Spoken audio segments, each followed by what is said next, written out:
ابھی جس جگہ کو ہم دیکھنے والے ہیں یہ بخارا کی بہت ہی مشہور جگہ ہے اور بہت سارے سیاح اور ٹورسٹ یہاں پر آتے ہیں. یہاں پر لب حوض ہے اور یہاں کی بہت ساری ٹریڈیشنل اور لوکل چیزیں ہم یہاں پر ایکسپلور کر سکیں گے انشاءاللہ. یہاں کا جو ٹریڈیشنل ڈانس ہے وہ بھی دکھایا جاتا ہے.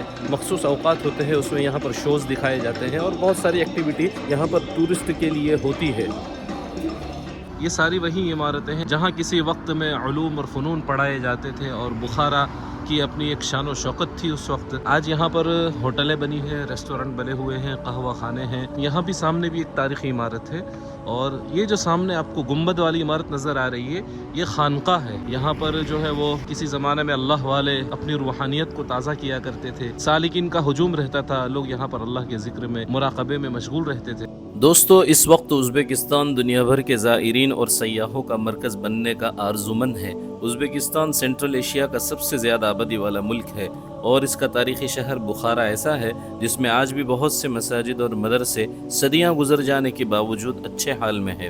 ویسے پورے ازبکستان میں مقبروں کی تعداد 2000 سے بھی زیادہ بتلائی جاتی ہے جو زیارات کے مراکز ہے. اس سے آپ اس ملک کی تاریخی اہمیت کا اندازہ لگا سکتے ہیں. شہر بخارا جس کی آغوش میں جہاں امام بخاری رحمۃ اللہ علیہ جیسی عظیم شخصیت نے پرورش پائی اور جن کی احادیث اور علمی و تحقیقی لیاقت کی وجہ سے دنیا کے علوم و فنون میں انقلاب برپا ہوا اور امت تک صحیح احادیث پہنچ سکی، وہیں اس شہر بخارا سے تصوف و سلوک کا بھی سلسلہ شروع ہوا. تصوف کے مبارک سلسلہ نقشبندیہ کے سرخیل حضرت خواجہ بہاؤالدین نقشبندی رحمۃ اللہ علیہ کا مزار بھی اسی بخارا کے مضافات میں ہے.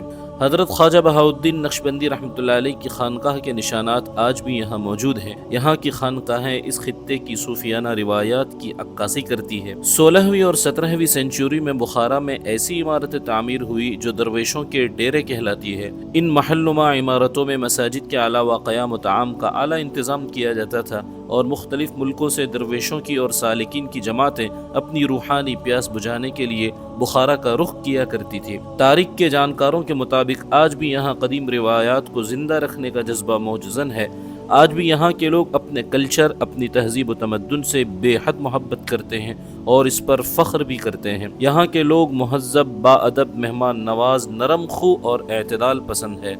ماضی میں چنگیز خان سمیت کئی حکمرانوں کے حملوں کا نشان بننے والا یہ بخارا صدیوں سے اسلامی تمدن کا مرکز رہا ہے. وہ 15ویں صدی کا ہے اور یہ 16ویں صدی کا مدرسہ ہے، اس لیے آپ کو فرق نظر آ جائے گا. وہ تھوڑا سا پرانا ہے اس کے مقابلے میں اور یہ تھوڑا سا نیا ہے. تو یہ بھی مدرسہ ہے، میں نے اندر کا آپ کو دکھایا، آپ نے دیکھا وہاں پر بھی اسی سے ملتی جلتی درسگاہ ہے اور یہ زبردست یہاں پر آپ دیکھ سکتے ہیں ڈیزائن اور اس کی میناکاری اور یہاں کے نقش و نگار جو یہاں کے مخصوص بخارا کی جو طرز تعمیر ہے. اور یہاں پر ایک مجسمہ بنا ہوا ہے، یہ گدھے پر ایک شخص بیٹھا ہوا ہے یہاں کا. تو یہ بھی ایک سیاحوں کی توجہ کا مرکز ہے اور لوگ یہاں پر فوٹو وغیرہ کھنچواتے ہیں. دیکھیے آپ یونیک سی چیز مجسمہ یہاں پر بنایا ہوا ہے. دیکھیے آپ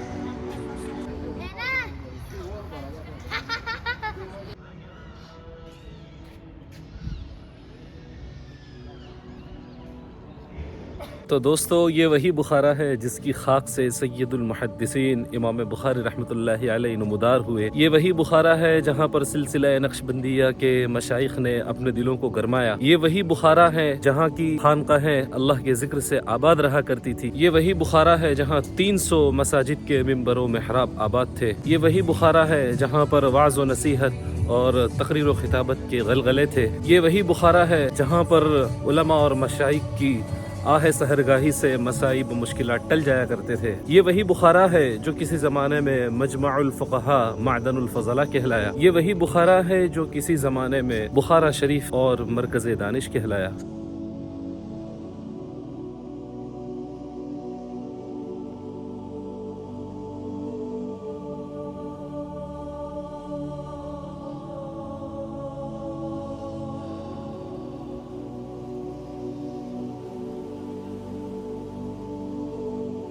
بخارا میں آج بھی پرانی تاریخی عمارتیں، بازار، منفرد روایتی کھانے دنیا بھر کے سیاحوں کو اپنی جانب کھینچتے ہیں۔ بخارا کے اتنے سارے مدارس کیسے بند اور کیسے ویران ہو گئے؟ تو اس کا جواب یہ ہے کہ دوستو، تاریخ اور اتہاس گواہ ہے کہ جب یہاں USSR یعنی سوویت یونین کا قبضہ ہوا، اس دور کی داستان بہت تلخ ہے، یادیں بہت دردناک ہے اور ماضی کے زخم بھلائے نہیں جا سکتے۔ جب 1925 عیسوی میں رشین کمیونسٹ دور آیا اور ازبکستان پر سوویت یونین کی حکومت آئی تو بہت کچھ ہوا۔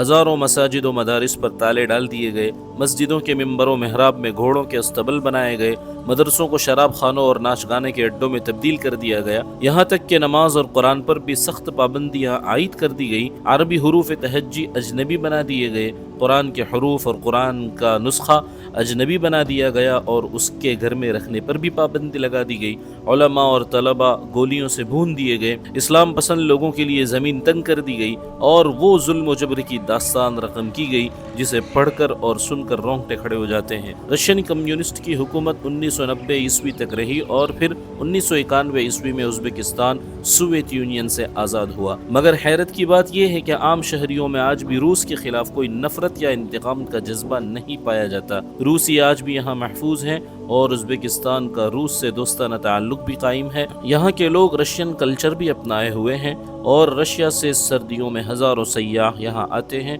اور یہاں کے لوگوں کے ساتھ گھل مل جاتے ہیں۔